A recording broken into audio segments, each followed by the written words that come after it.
Na vrsti je Zmago Jelinčič Plemeniti, prosim. Lepa hvala. To delovanje z mestnim arhivom oziroma z arhivom mesta Ljubljana in z depoji na mestni občini kaže na odnos župana Jankovića do slovenske kulturne dediščine. Nič mu ne pomeni, zato ker ne more iz tega narediti nobenega kšefta.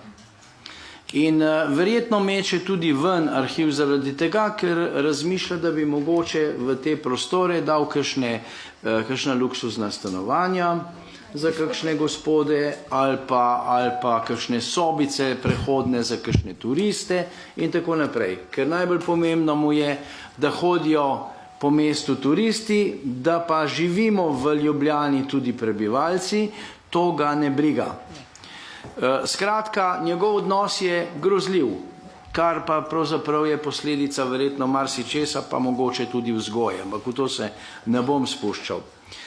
Zato tudi, gospod minister, jaz težko verjamem tisti obljubi, da bo lahko, tisti ustni obljubi, da bo arhiv lahko ostal na tem mestu, dokler se ne bo leta 2024 zgradila nova stavba, v kateri se bo potem hranil ta arhiv. Jaz mu ne verjamem. Kot imam jaz izkušnje, on besede še nikoli ni držal. Mogoče do kakšnih svojih partnerjev, kakšnih takšnih ali drugačnih, ali nasplošno, pa to ni njegov način delovanja. Jaz sem z veseljem poslušal gospoda Sadeka, ki je krasno pojasnil zadevo, in vidim, da razume stvar in je s srcem pri stvari, kar hvala Bogu je ena od lastnosti, ki jo danes v Sloveniji zelo težko zasledimo. Je pa tukaj še ena stvar. Dobili bomo, kakor kaže, veliko kvadratnih metrov površine, kar je dobro, vendar bo tukaj noter še cela vrsta praznih polic. Zakaj to govorim? Govorim zaradi tega, ker se ne izvajajo odkupi kulturne dediščine. Recimo v Ljubljani je arhiv 14. divizije v privatnih rokah. V Ljubljani je arhiv ljubljanske čete v privatnih rokah. V Ljubljani je arhiv gorenjskega odreda v privatnih rokah. V Ljubljani je dokumentacija koroškega plebiscita iz leta 1920 v privatnih rokah. To so fantastični dokumenti, ki jih bi tudi Avstrijci z veseljem pobasali. Zdaj recimo bo delala Italija en muzej o južni železnici v Trstu. Italijani iščejo vse, kar je v Sloveniji in odkupujejo. Mi ne odkupujemo ničesar. In tisto, kar se enkrat zgubi, izgine za vse večne čase. V Ameriko je šla verjetno največja zbirka partizanske literature iz časa vojne, in sicer je za to literaturo je Amerika plačala, ne Amerika, posrednik je plačal 45.000 evrov, medtem ko je ta posrednik zaslužil verjetno 145.000 evrov. Ampak, ko je bila ta zbirka ponujena v Sloveniji za 10.000 evrov, ni nikogar zanimalo. Nobene inštitucije, vseeno je naši državi za našo kulturno dediščino. Nažalost.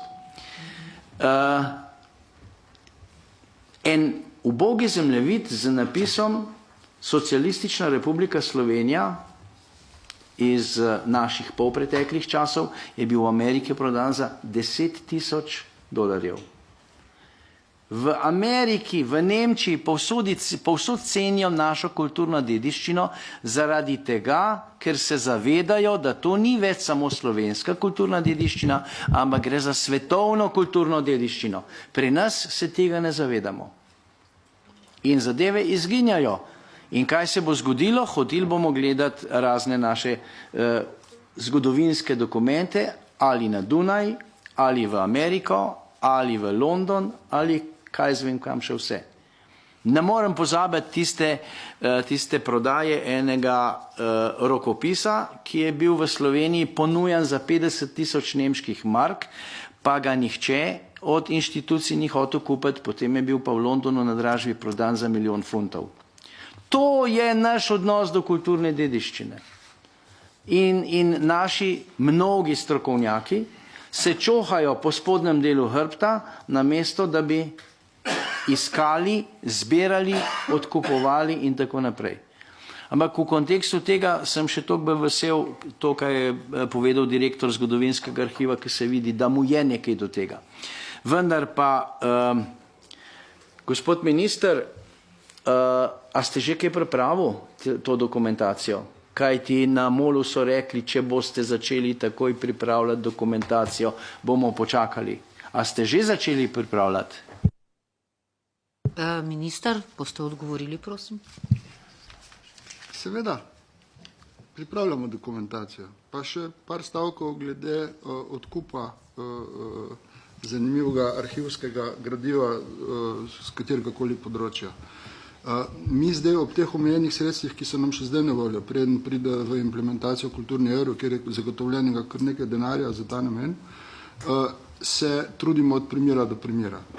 Zdaj smo sredi pogajanj, moram tudi upozoriti, da imajo nekateri lastniki takšnega gradiva totalno nerazumljive zahteve in pač niso v našem dometu, niso na našem obzorju, kar se tiče naših finančnih zmožnosti.